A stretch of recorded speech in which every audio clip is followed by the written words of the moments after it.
I'm going to start with some good news. We have solved the obesity epidemic. We know what works to lose weight. There's a couple of researchers in Colorado named Jim Hill and Holly Wyatt that I actually didn't know when I went to medical school there. I don't think they were there yet, but who decided that they didn't want to just keep doing studies where they put people on different diets and see what happens to them. They wanted to just find out what actually works in the long term. So they put together this national registry. If you've lost more than 30 pounds and kept it off for more than 2 years, you can sign up to be in their registry. So this group that they've collected is thousands and thousands of people who fill out questionnaires. They do some medical tests on them too.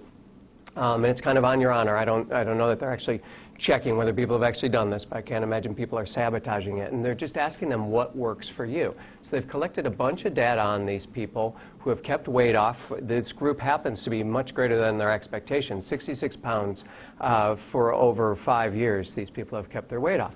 Half of them do it on their own, half of them do it in a structured program. So that doesn't seem to be the make or break decision there. 98% of the people change their food intake, which for the most part means reduce their food intake and start eating healthier. 94% increase their activity, and 78% eat breakfast every day. This came out maybe 10, 15 years ago, which is a big part of why the everybody's got to eat breakfast advice is out there. So it's kind of a good news, bad news. It's good that we do know some solutions. The bad news is that 90% of these people exercise for an hour every day.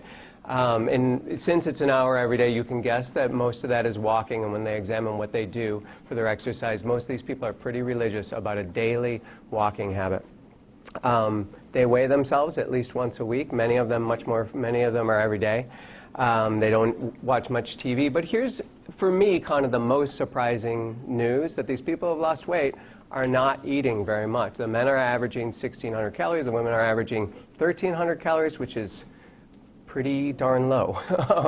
And that's the average. So there's a lot of people that require, to keep weight off, eating even fewer than 1,300 calories. So the question that interests me and why I like to do this work is, why is it that hard? I think most of us walk around feeling that it shouldn't be that hard. A lot of what I've sort of researched and what I talk to my patients about, what I talk to the other experts about when I go to conferences, what I want to discover is what is so difficult. I think I mostly have that figured out, and it should be in the materials that we go through tonight. So what we're going to work on, if you're going to have an answer for what you think is the solution for weight loss, if you're going to tell people what they should eat, you need to be able to answer all of these things, right? If you have diet advice that doesn't somehow make sense with how we all got this way in the first place, then that doesn't work. So it has to answer, from the public health perspective, how would this relate to the epidemic? It would need to explain on the physiologic level how we actually make more fat cells. How do we store? How's that work inside of our bodies? You would have to have your explanation account for the fact that it's so hard to lose weight, that once we lose it, it tends to come back. You'd have to somehow be able to relate the weight and the diabetes. You'd have to be able to relate the fact that surgery seems to cure diabetes, which is really strange, and we're going to talk about that. And then you'd be able to propose your solution, which I'm going to do. This is where we came from. This is what I learned in medical school. This is what I've been trying to unteach myself, and now I unteach my patients this through what we've learned in the last 20 years. Obesity, this is what doctors tell you. Obesity is caused by eating too much or not moving enough. Doesn't matter which diet you choose, just use the one that works for you. The weight problems are you not having your behavior figured out, and we've got behavioral approaches that'll fix you. Unsuccessful dieters just aren't committed, and you need to wait till a time that you're committed to lose weight again. And that in particular, it really doesn't matter what you eat. You just got to reduce calories, because a calorie is a calorie, and there's no difference to how the body sees them. I don't believe any of those things to be true. I'm just going to read this because it's funny. But I wrote this down in one paragraph because I think this is the true truth of the matter. Obesity is a complex physiologic result of an abundance of food energy, okay, so not caused by eating, which interacts with behavioral, genetic, neurologic, hormonal factors in the body. It's not strictly a problem with overeating. Metabolism is well regulated, and the body resists weight loss with changes in metabolic factors and regulating hormones. The metabolic syndrome and type 2 diabetes can be thought of, and this is how I think of it, like obesity, as adaptations. to the environment that we live in. Because diabetes is caused by food-body interactions, it's reversible. For tonight, by definition, when I'm talking about diabetes, I mean type 2 diabetes. Everything I say would make no sense if you tried to apply it to type 1 diabetes. What's open in the literature, what we talk about at the conferences I go to where people get into fistfights about whether we should be low-fat or low-carb, are these questions. And this is what most diet studies continue to research these. Is it the calories? Is it inactivity? A lot of people think it's carbohydrates, and then there are people who more specifically think it's sweets, more specifically think it's fructose within the carbohydrates. And there are really strong research opinions on each of those, and people have made their careers out of saying it's fructose or sugar. The traditional view is that it was fat. We have a lot of new information about genes. We know there would be a gene-body environment interaction, not just genes. We couldn't be changing as fast as our weight is changing. This used to say, I forget who I stole it from, but when I would do this 5 years ago, it would say medical conditions caused by obesity or consequences of obesity. I switched it to say conditions associated with obesity. I think we now know that we don't eat ourselves into fatness and then fatness causes all of these problems. I think we know that bad metabolism happens to us because of something in the food and in the environment, and these come along with it. The obesity is a consequence, just like stroke, heart disease, diabetes, and all of those things are a consequence. Obesity is a sign. It's not something that we did to ourselves. The BRFS is the Behavioral Risk Factor Survey. It's calling 30,000 people on the phone every year and asking various health questions. It's run by the CDC, and they've put together an obesity map based on this. And before I go through that, I want to just quickly define what we're talking about when we say overweight versus obesity. Overweight, you guys are familiar with the idea of BMI? It's your weight divided by your height to try to get a sense of the fact that you can't just say pounds because we're different heights, right? So we talk in terms of BMI. In general, most people say 25 and under is healthy. 25 to 30 is the overweight group, and then 30 and over. When we use the word obesity, it's not a judgment from our eyes, it's a measurement, and it's 30 and above. So the question on whether or not that is valid is, are there exceptions to the rule? In fact, I had somebody come to me, one of my wellness coaches came and said, can you think of a sports person that's an exception to this rule? And I happened to have my slides because I was getting ready to do this. And I said, yeah, I have an exception every time I give this talk. There's one person we know of who had a BMI of 30 who was, if you can call that healthy. I'm not sure that's healthy. So if you look like that, you're fine. You can just stay at 30. But for the rest of us, usually it means that we've got a fat imbalance. So this is the risk factor survey just going through time. And as you see, this is the first year where we've got data on all states, and it's medium blue and dark blue. None of the states are under 10% anymore. And as you watch this thing year after year grow, we have to invent new colors to represent the new rates of obesity. So that's, the yellow is over 20%. And you see each time they do that, they invent a color and then it kind of spreads across the country. It comes out of the southeast. Each time we do that, you're going through a whole new threshold of 5% more every time something changes color here. So you can look at this either as obesity. You will notice that Colorado is always the exception. That's because I went to medical school there. It's always the lightest. It was the last one to even turn blue. Actually, it's that Jim Hill and Holly Wyatt. I think they doctor the numbers. But even Colorado, so finally, 2010, the last year we have data for, they finally went over 20% too. When I look at this, realize that it's not West Nile virus spreading out of the Mississippi. You know, it sort of looks like that the way it spread. Really, all the states had their numbers 15 years ago, and they've all just been increasing since, so that the colors are changing. Everybody in lockstep has increased, doubled, then tripled between the 70s and now. My question about this is, how could this possibly be a behavioral disorder? We treat this like it's a behavioral disorder. We talk about your eating. We do all the things that we do. You can't have an entire country just suddenly not have willpower. It just doesn't. That is an environmental disorder. It has to be an environmental trigger that's doing this to us. And so I'm going to talk a little bit about what the possible environmental factors are now.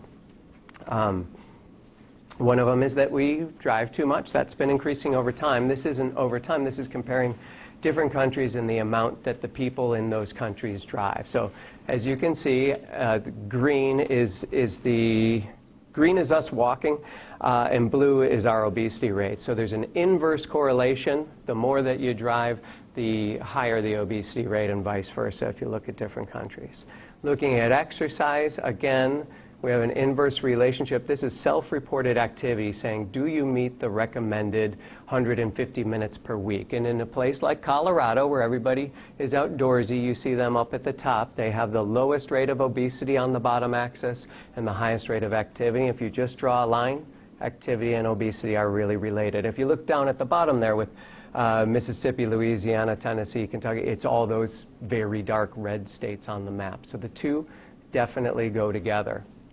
Cause and effect can't be established by things like this. There's just a correlation. One would expect as your obesity rate starts getting higher and higher and higher, people are going to become less active.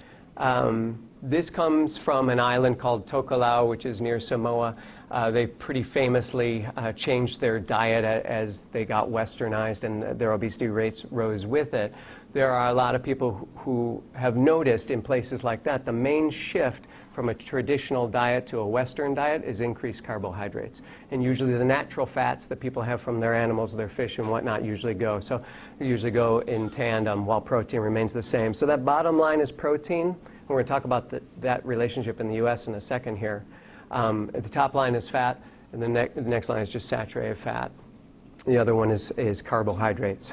In the U.S., we have a way of looking at this is a little bit different. This is over time, and this shows obesity and fat being exactly opposite. So in the 80s, we started getting a lot of advice that we need to eat low fat because it's better for our heart, and we think that people followed that advice. So the yellow and the orange is our men and women and their fat percent intake over time. We decreased in the 80s, and blue is the obesity rate skyrocketing at the same time. On the right side is the amount percent of carbohydrates going up over that same time period, and obesity correlating really directly. So the people who believe the carbohydrate hypothesis, and if you're curious about that, the best book to read on that is called Good Calories, Bad Calories by Gary Taubes. It's about as well argued carbohydrate hypothesis as is out there. Point to slides like this, and they say, look, it's not possible that these two things don't go together. There's an interesting way of dividing it differently, so that's percents. And if you look at that, it would look like we actually listened to the diet advice that was given to us and started eating less fat. What actually happened, and these are the same numbers, just turning it, I turn these into milligrams rather than percents. And what you see is that our protein is the light blue, is exactly the same, a little over 100 milligrams. Our fat is exactly the same, a little over 50 milligrams. The only thing that's increased in our diet is the carbohydrates. So yes, percent carbohydrates has gone up, but we're actually eating 200 calories more per day on average since the 1970s. All 200 of those calories are carbohydrate. So the question remains open, is it a problem with eating too many calories, or is it a problem with eating too many carbohydrates? Because this shows that we really haven't reduced our fat at all. It certainly takes the steam out of the guys that say fat is okay, and that it was a mistake to go low fat and we all need to eat bacon again. If you look at it just by, well, we really haven't changed fat at all. So we don't know how fat relates to being fat according to this. There are some people who are very down on high fructose corn syrup. Terry's one of them. No, I'd be one of them. Most people think it's wasted calories, obviously. Obesity definitely goes with our increased consumption of pop. What that's showing, that HFCS on the bottom is high fructose corn syrup, and you show that right at 1980 is when we started drinking a ton of pop, and that's when our weight problems went out of control. I don't know anybody in my clinic, however, who's still drinking sugared pop. I don't have patients come in and say they drink 6 Cokes. Everybody seems to be on Diet Mountain Dew. So I'm not sure about that one specifically. For some reason, I'm not sure what the relationship is. Some people think the USDA is to blame. Every time they change the guidelines, you know, they went from the four food groups to the pyramid to the walk a mid to whatever we're doing now. Every time they do that, our obesity rate goes up. I think it's probably coincidence. But the carbohydrate guys use this to say, look, when they put grains on the bottom, rather than being balanced with dairy and milk and bacon fat, when we put carbohydrates on the bottom is when everybody got heavy. I think that's too simple. Why does bariatric surgery cure diabetes? The guys who, and why does it cure it so quickly? The guys who do Roux-en-Y gastric bypass, this is the kind of traditional bypass that you do for weight loss. You cut off that top portion of the stomach and you make one of the size of a small fist, a little bit bigger than an egg. You take the small intestine, you bypass the first part of the small intestine, you take the middle of it and you stitch it right up to the stomach. So it makes that Y shape down there. You leave everything else because you still want your digestive juices to come through that thing that's labeled duodenum, and then they connect later and you start doing some digestion. So what this does is it makes food not touch most of your small intestine and your stomach. So no food exposure to the walls of those two things. They didn't, in the 60s when they were developing this, they were doing it for weight, and being diabetic was actually a contraindication. You couldn't get the surgery if you're diabetic. Somebody came through and they said, this guy really needs it, he's got XYZ problems, as long as we watch his insulin, will you try and do it? It was a type 2 diabetic. They did. They were surprised to find, and in those days you were in the hospital for a week or two after you had an operation. This guy left the hospital off his insulin. They never needed to restart it. They're checking his blood sugars every day. He starts doing the liquid diet. He starts refeeding. Never needs the insulin, never needs the insulin. 2 months later, he's not diabetic anymore. And they were surprised. So they took another one. They took another one. In almost every case, they would get these patients who had had type 2 diabetes requiring insulin and been on for a long, long time to not have diabetes anymore. So they were mystified. So they started spending some time with mice. That are genetically programmed to be overweight and to have diabetes. And they did these Roux-en-Ys on mice.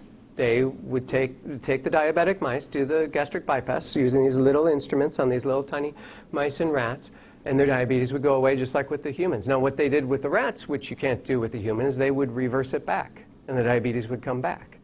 And they thought, well, that's interesting. I wonder if there's some kind of interaction with just the food touching something in the small intestine that's causing it. So they stuck a tube down. They left the rat still intact. They stuck a tube down so that the food would bypass that duodenum again and get to the bottom, and the diabetes went away. They pulled the tube out. The diabetes came back.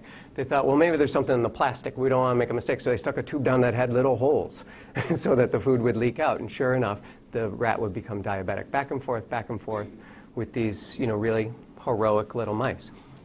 So the hypothesis came from these guys, and this is where we're going today, that the gut is full of regulatory mechanisms, right? And this is just logical, that of course diabetes is a problem with the food somehow interacting with our body. It's kind of funny that we didn't think of it for so long. We somehow make it with something to do with the food getting in our body, because obviously it doesn't happen when you can't eat. And we now know the name of dozens of these hormones. So insulin is the one we know for obvious reasons. What this pathway is part of is the feedback mechanism. So something touches the small intestine, it sends a signal, it says, hey, look, I've been fed, maybe you should stop eating. So that mechanism is broken in diabetics. So these are the names. There are a bunch of them. There's a drug company called Amylin because they actually now make that hormone. It doesn't work for weight loss like we'd like. It works for diabetes, though. Little by little, these things are going to be the targets that the drug companies find to give us medications. We're in an era for weight loss like we were for hypertension in the 40s and 50s, where the doctor would sit down with you and talk to you about salt, and we tried to exercise away hypertension before the drug companies just found good medicines, and now everybody's on 3 hypertension medicines. That will happen with obesity as we get better and better drugs. And if you want, at the end, I can give you my 2 cents about the couple new, about obesity drugs, which I don't talk about, and the couple of new ones. But the important thing here is all of these hormones have to do with everybody's weight. We all have this happening. And there's a set of nervous system, that I didn't give you the list of too, that also regulate this. There's a set of genes that regulate this. This is a well-orchestrated system that we have. In diabetes, it's broken. For some reason, cutting off the stomach and bypassing the food makes it better. For the rest of us, though, all we have to realize is that if this is a constant balance, if we're gaining weight, something in here is obviously imbalanced. Probably 2, 3, 4, 5 things are imbalanced. But as we try to lose weight, there's a reason why it's difficult. If you look at, it doesn't really matter what it says on the bottom, because this is just an example of how all weight loss studies, so trust me, I read these every night, and they all look exactly the same. For this first 6 months or however many months, we met with people weekly. We did our intensive program. Everybody followed the rules, and then we switched to monthly, and then every 3 months. And surprise, the weight came right back. They all look like that. Even bariatric surgery results look like that. The going down is much, much, much deeper, and it takes a lot longer to come back up. But everybody, after initial weight loss, will have this slow, I mean, not everybody, but if you take 100 people, that's what it's going to look like. So the question is why? The answer to why is all of this stuff. If you take somebody and you starve them systematically, this has been done in a number of different ways. But if you take a group of volunteers, put them in the hospital so that you can know everything about what they're doing and check their metabolism and check their hormones and give them a liquid diet, and you can control every aspect of it. If you cause people to gain 10% of their weight, all of these things regulate in the way that you'd expect, which is to try to go back down. If you then take those people, you put them at baseline, their hormones go to their baseline. If you starve them down 10%, all the hormones try and fight you. The body is trying to get back to its previous set point. We used to talk a lot about whether or not there is a set point. There doesn't seem to be a set point, obviously, because we're all gaining, right? So there seems to be a set trajectory, maybe a set sort of energy level. We do know that the body wants to be whatever it was yesterday. Whatever you start doing today, it will always be trying to revert. So most people consider it a system that is basically set to gain a little bit. And if you think about that, that makes perfect sense, right? There probably have been humans that lose weight as easily as they gained weight throughout our evolution. They're just not here, right? The first time there wasn't food, they died. Those of us who are able to gain a little bit, always use the nutrients towards our advantage, which to an extent, this is our advantage because it gives us a little bit of a survival advantage if the food is ever scarce. Those are the people that made us. I want to talk a little bit about, this is just sort of something I invented. Domains isn't the right word. If anybody can think of a better word, I'll change it for next time. One of the things that we do with weight loss advice that I think causes us to fail is the simplicity of the things we try. That's one of the things that drives me nuts. I'm generally a low-carb, high-protein advocate, but it's low-carb protein, high protein in a really complex environment that requires, a person knowing what they eat, tracking what they eat, coming and talking regularly, getting support. We need to construct systems of treatment that involve all the aspects of how our weight is regulated. So when people say, a real typical comment will be, isn't it all just exercise, or isn't it all just fructose, or isn't it all? I don't find it's all just one thing at all, because you can certainly stop drinking the pop and your weight doesn't magically improve itself, or walk a little more. Like those people in the National Weight Control Registry, you notice they were doing a lot of things and a lot of, they reduced the TV and they increased their activity. They changed what they were eating, they also reduced it. In the end, it probably is calories in, calories out, but calories in, calories out is the result of a really complex relationship. So what I tried to do with this is just bring up the fact that there are areas that really don't, they all intertwine in us, but there's different areas for intervention that don't interact with each other. And in order to talk clearly about should I reduce calories or should I reduce fat or carbohydrate, you need to realize those things are not necessarily related. They're in different camps. Should I walk more or should I eat low carb?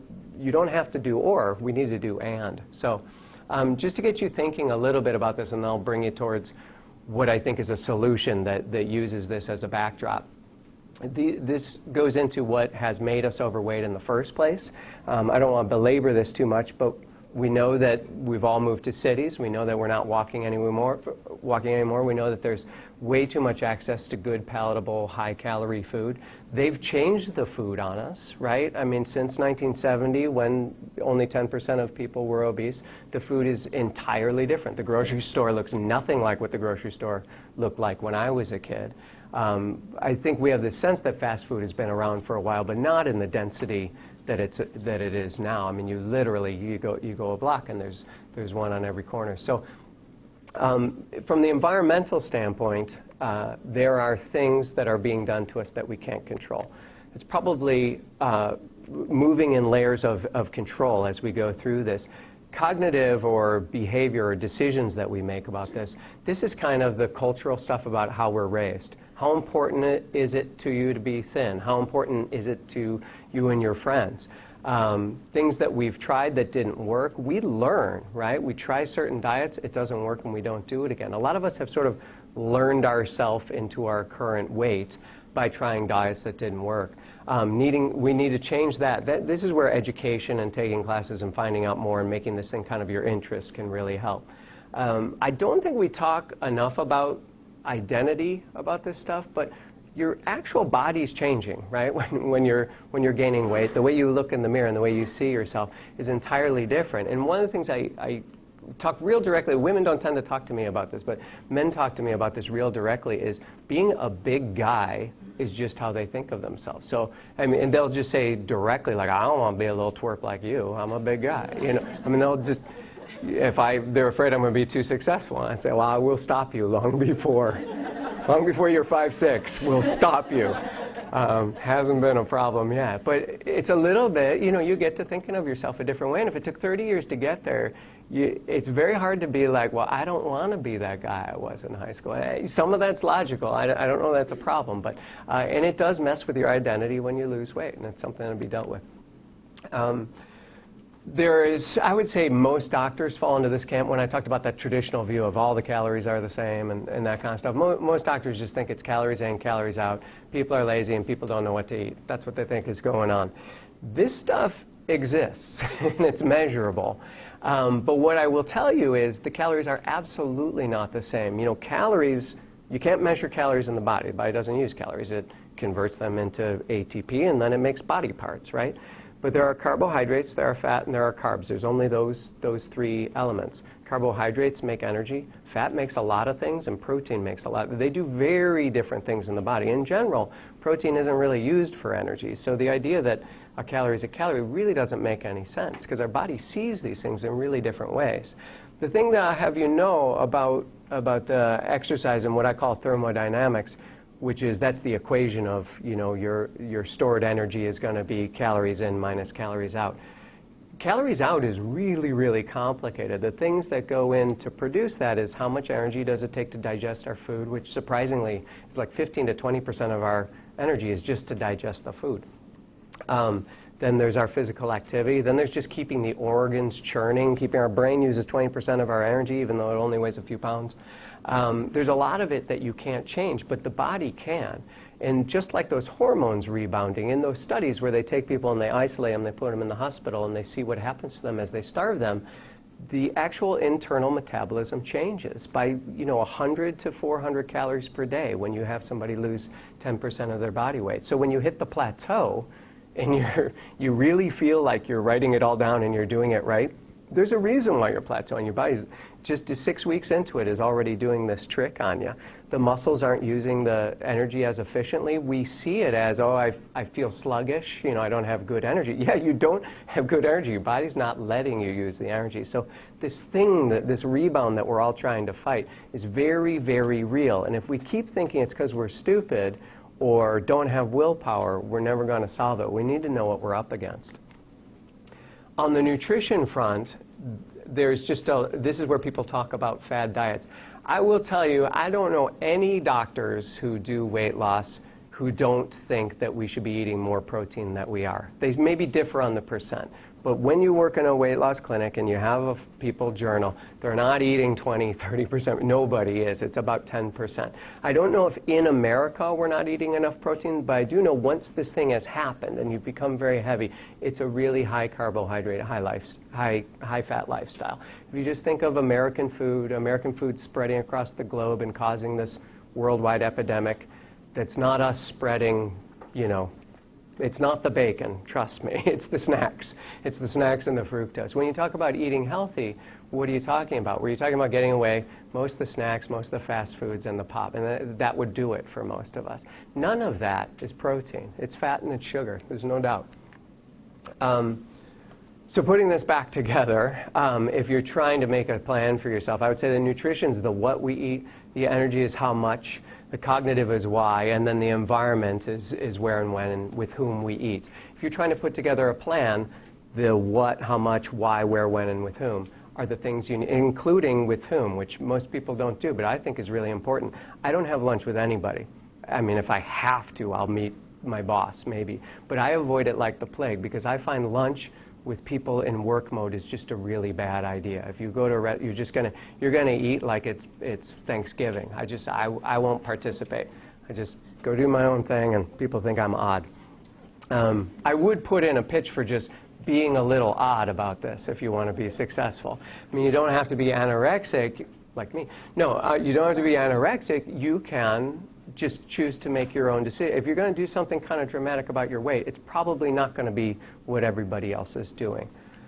So if you were to take that and start writing prescriptions, which I haven't done yet, but I think it's a good idea, I might try, you could give somebody a prescription based on knowing that we've got these 4 components deciding our weight all the time. So we could say, of those things that we talked about that are causing you problems in your environment, what's the one we would want to change? So I'm going to stop eating so much fast food. On the learning front, you say, I'm going to write down everything that I eat and try to figure out my calories. Once we do that, we will make an energy decision. We'll subtract 500 calories a day and start losing.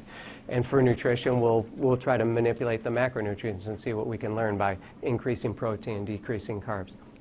If a person, which, by the way, this is my prescription, if you can do that, I think you're fine. Back here is why we can't do that. Is all of these, it's not just those quick and easy things, it's all of these things interacting. I think you got to think through all of those if you're going to make progress. Quick pitch on high protein, low carb. I'm not a total complete believer. I think we need to normalize our protein and our carbs. I don't think we should go Atkins. I think that's strange. I'm not sure we need all the drama of those normal low carb diets, but I do think we're eating too much carbs. If you just reason through it, the reasons that you would want to diet in the first place is you would want to keep your insulin steady. Without carbs, you can do that. You want to keep your blood sugar in the normal range. Your triglycerides are directly related to what you eat, and that's your carbs and your fat. And HDL, all of those are related to protein and carbohydrates. So the advantages of a high-protein diet, when I talked about the energy required to digest your food, that's that dietary-induced thermogenesis. Sorry about the lingo. Protein doesn't have much of an insulin response. Insulin is part of why we're gaining weight, so you want to keep that low. You feel full when you eat protein.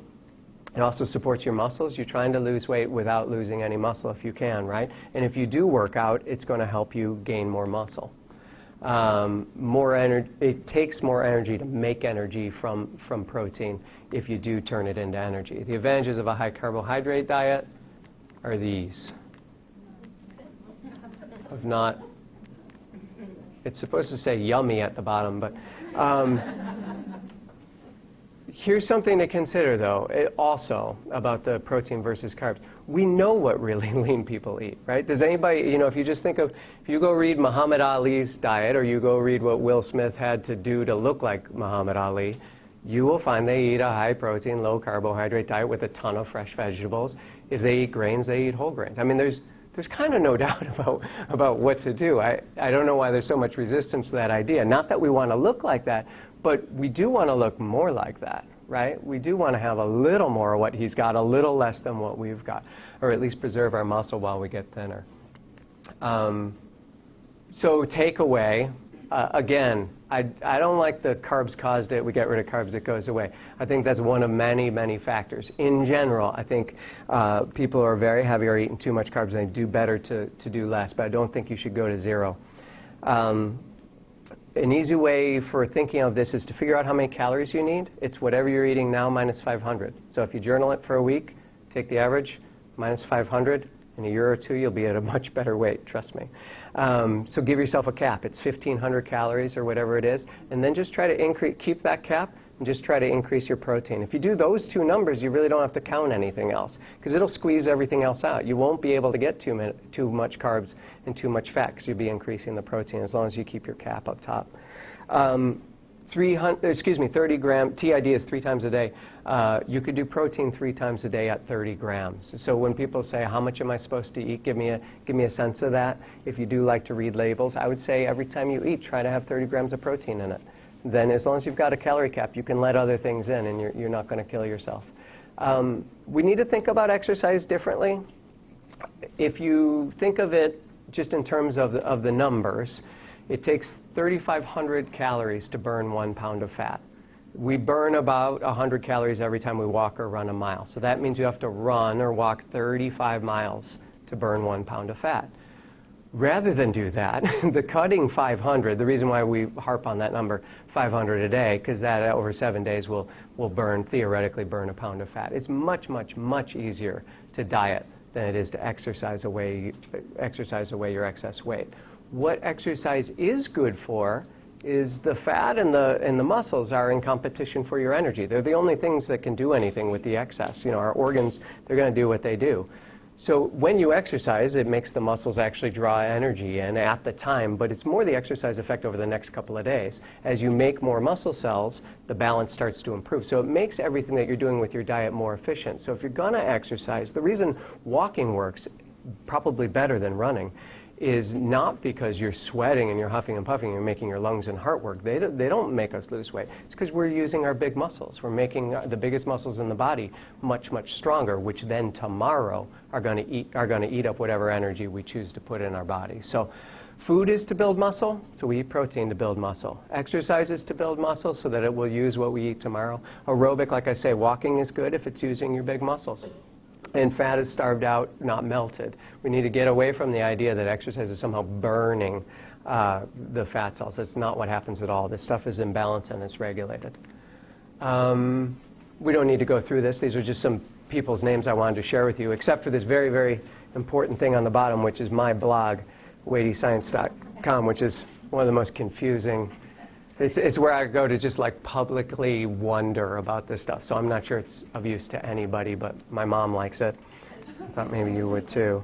Do I have anything else? And then there's a bunch of tools now. It really is easier to do the brainy part of this without help than it ever has been before. And in particular, things like Spark People, MyFitnessPal, LoseIt.com.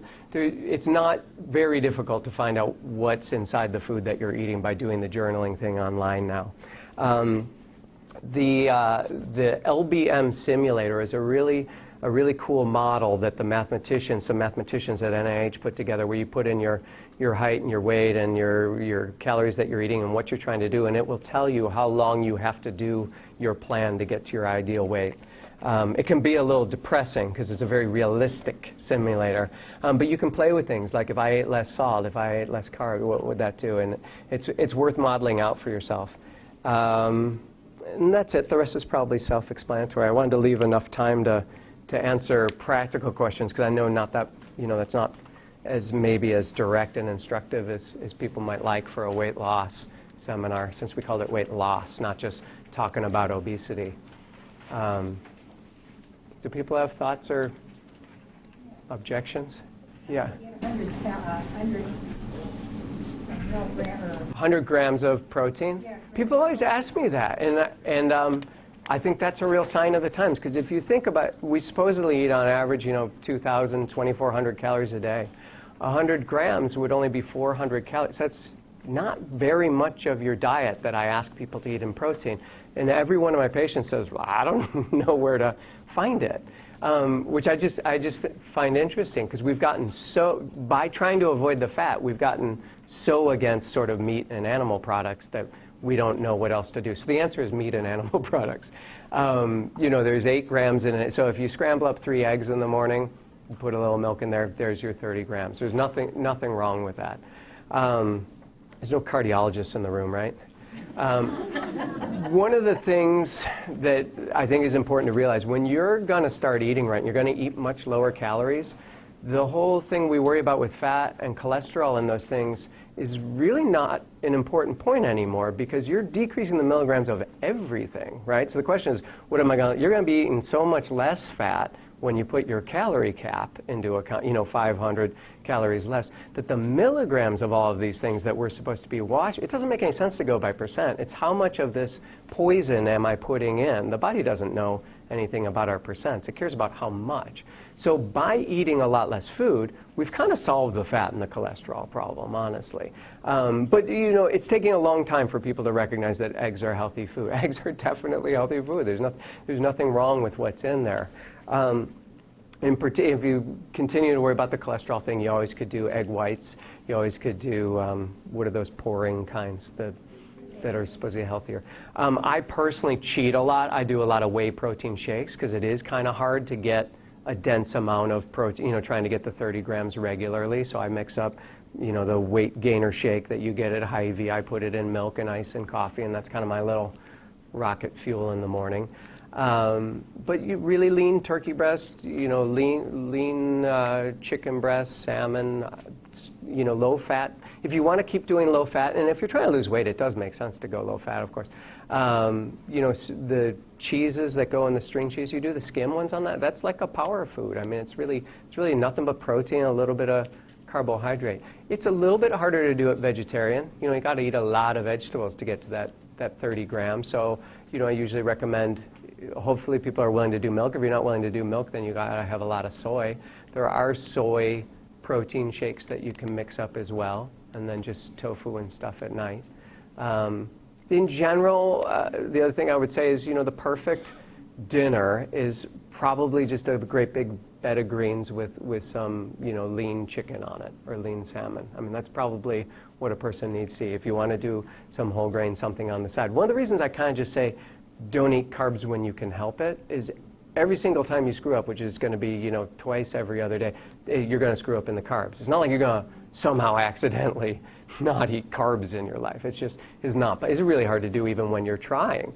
So I don't know. I kind of debate with the dietitians about should we tell people to purposely reserve that corner of the plate for the carbs. I kind of feel like that's the whole rest of the day. Let's just get one meal right, and let's just eliminate it. Do veggies and protein for one meal, so we at least get that one right. Does that make sense? There's these liquid nutrition drinks that you can get. They're in a little can. If it's in a little shot bottle, like the 5-hour, because there's new ones that are protein that you can somehow down. That one's not working for me. I think that's unlikely to have much protein in it if it's only this big. I don't know how you could do that.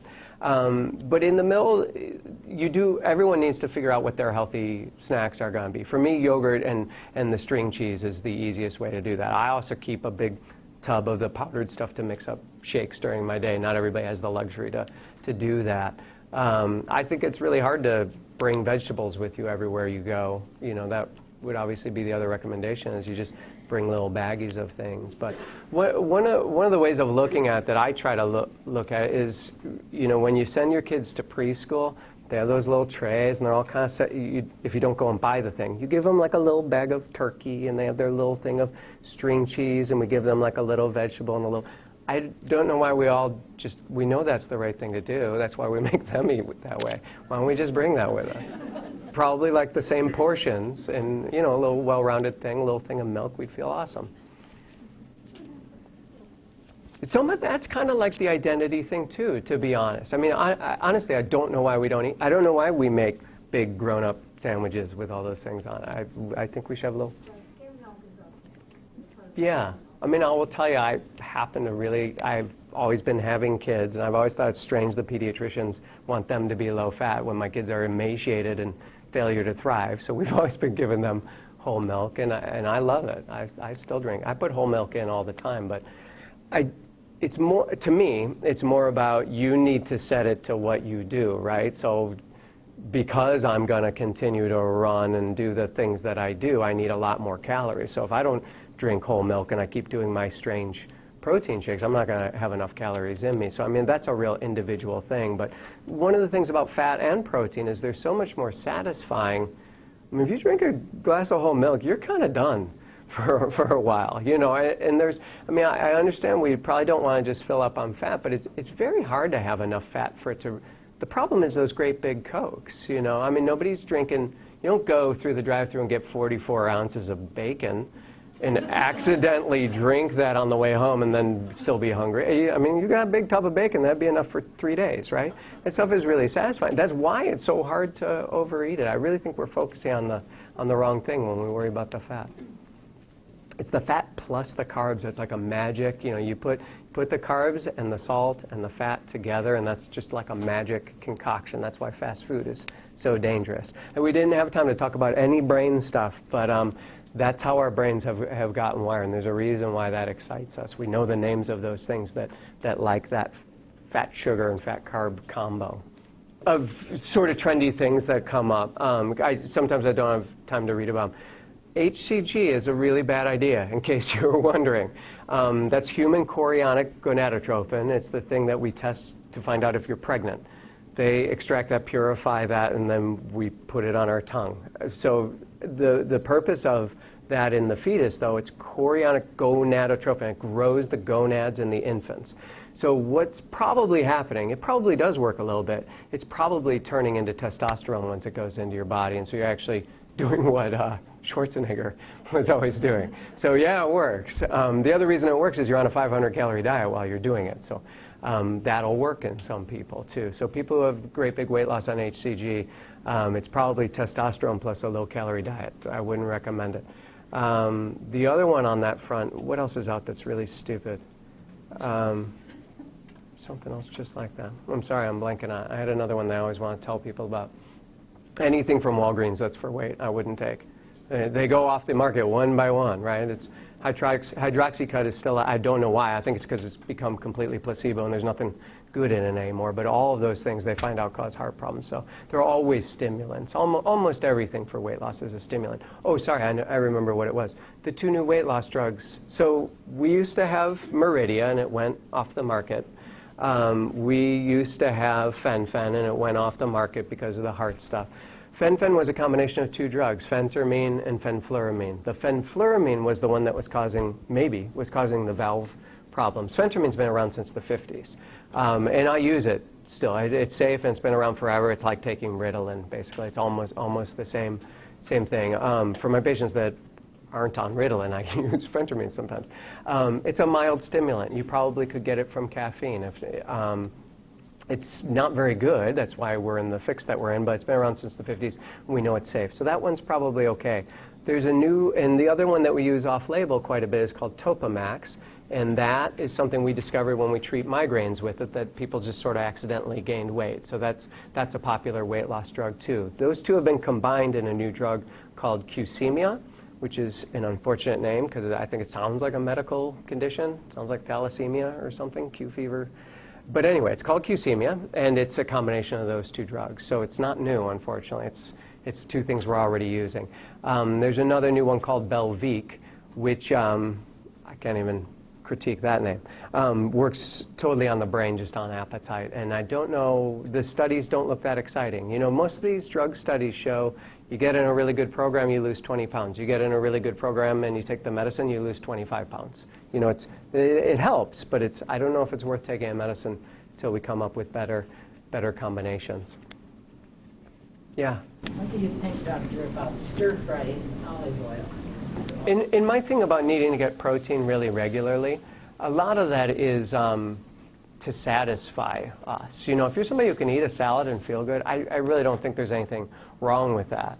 It seems to me that some people are kind of volume sensors and they can get tricked by a salad, and some people are like maybe nutrition sensors and they eat a salad and they're like, okay, so now what? You know, people seem to be really different. Some people seem to sense the stretch in the stomach, and other people I think have a more chemical sensor. But yeah, I think stir fry is excellent. I think choosing, you know, good oils is a great way to do it. A lot of us prefer to use olive oil, canola oil. Canola oil's gotten sort of funny engineering. You know, if you're not into people messing with the genes of the thing that you eventually eat, then canola is not for you. It is one of the most manipulated molecules out there. But otherwise, you know, just from its profile, it's quite healthy. So You know, when we talk about omega-3s and should you get it in a pill versus your food, I think most people would agree that getting it from fish and getting it from natural vegetable oils is probably smart.